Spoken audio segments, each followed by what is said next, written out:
Alright guys, let's start off by going to modify chamfer, and we're going to start chamfering these two top edges here. So this edge and this edge, the bottom two edges, and once we bring this up, you see it looks a lot better and closer to the reference. Let's hit OK. Now let's select this surface and create a sketch, and let's use our line tool to kind of trace this reference.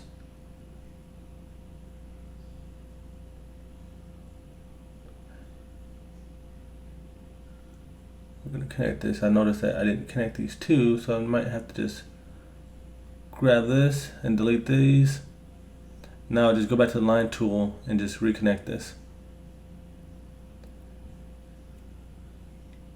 And I can go to create arc, 3-point arc, so I can get this rounded off area here. Trim off this reference line.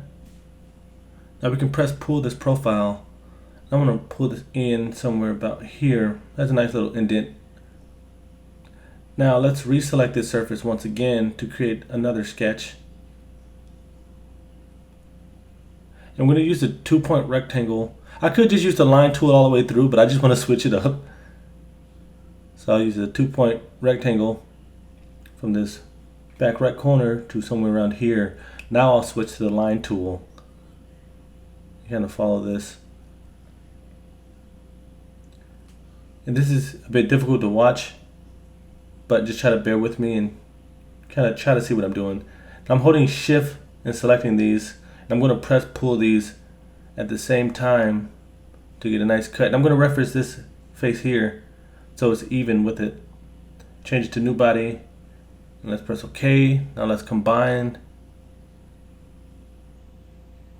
this area with this cutout shape, and let's change it to from join to cut, and we'll just remove that.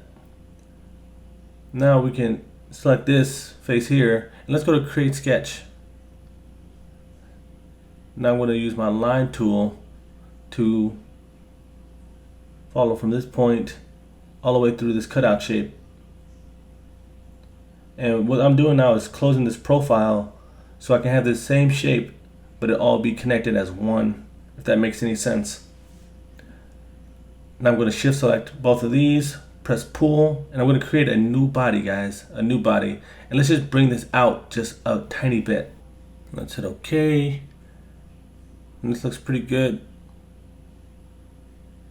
Now let's just combine these two. So let's just look at this and let's press combine, choose the main body with the piece we just created, and I change from cut to join and hit OK. Now it's seamless.